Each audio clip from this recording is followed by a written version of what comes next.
This is a router sled, also known as a slab flattener. They're brilliant tools that are super easy to make.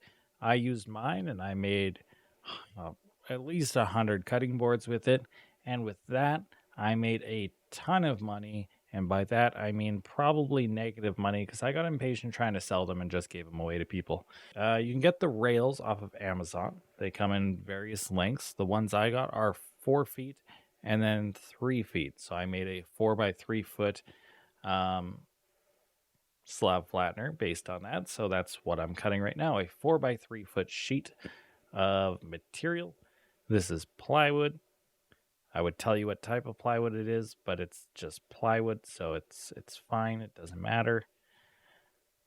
That was a bit of a struggle, but I wanted to not struggle, so I cut the remaining plywood into a smaller piece so I could cut it into strips because we're making something called a torsion box.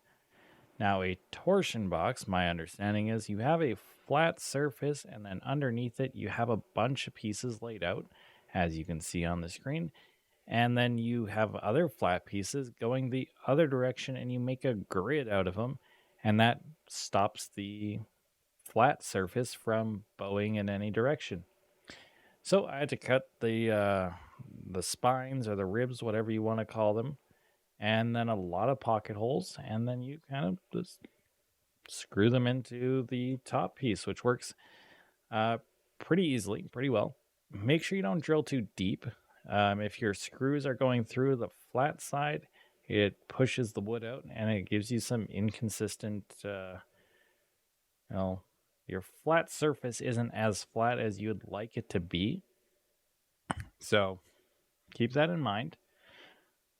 And after I get all of these in, I need to, we're going to start assembling the mechanism part, the rails, but we need to raise them up so we have a deeper capacity for our sled. Otherwise, we're going to be limited to really thin material. So I used 2 of those extra strips and I drilled a bunch of holes in them and I just attached it to the top flat piece of this plywood. I can say that about 5 months after building this, it is still flat. It still works fine. I haven't used it in about 3 months, so I don't know if it's flat now, but it's stayed flat, and everybody else on YouTube makes a video about this, so it must be flat. Now, when attaching your rails, pro tip, attach 1 screw on each side and put a rail there, and then put a rail on the opposite side, and then attach those screws. And then you can attach all the screws down the middle, and it's going to stay flat. But this specific brand of rails, I found they're a little bit sloppy here, so I attached some plywood, and I used a plexiglass template to mark out my screw holes and basically have much better repeatability for putting this together.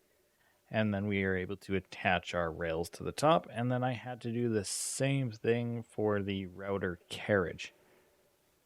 Basically, the router carriage is exactly as I say. It's a carriage that's going to hold the router in a lower position and allow you to flatten your material.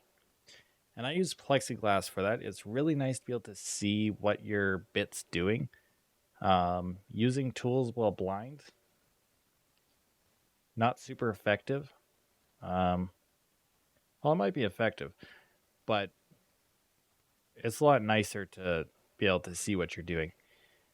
So I made L brackets out of plywood, and then I drew some lines on my plexiglass so that I could attach the basically drill my screw holes so I can attach it to my sheet of plywood. Now I drew my lines, and they're nice lines, very nice lines. And then decide to drill holes on the wrong side of those lines because I'm a genius. You can see me doing it right here. I don't know why I didn't think of this immediately while doing this, but it caused me to have to drill more holes, and that was mildly annoying. But it's all right. We got it attached. We got it working. And then I had the genius idea. I need a hole so that my, slab flattening bit can go through it. And I'm like, well, the slab flattening bit can drill things. So let's use that and make a hole. No, terrible idea. It explodes. It just shattered everything, shot shrapnel. I got a little piece in my eye. It sucked. But you know what? It was kind of funny. You can see I'm kind of laughing there. So I used a hole saw. We got a hole through it, and then we were good to go. And we're done. Pretty easy build. Works really well. Does what it's supposed to do. And it's been a long time since I've been on here. All I'll say is I'll make it super simple. Balancing a lot of plates. Too many plates, and then I couldn't hold any more plates and I dropped them all. Well, almost all of them. There's a couple that I held on to, but for the most part, I dropped all the plates. But before I picked up any more plates, I told myself I had to pick up the little shard that was this plate and put it on a shelf nice and neat. And that's what this video is.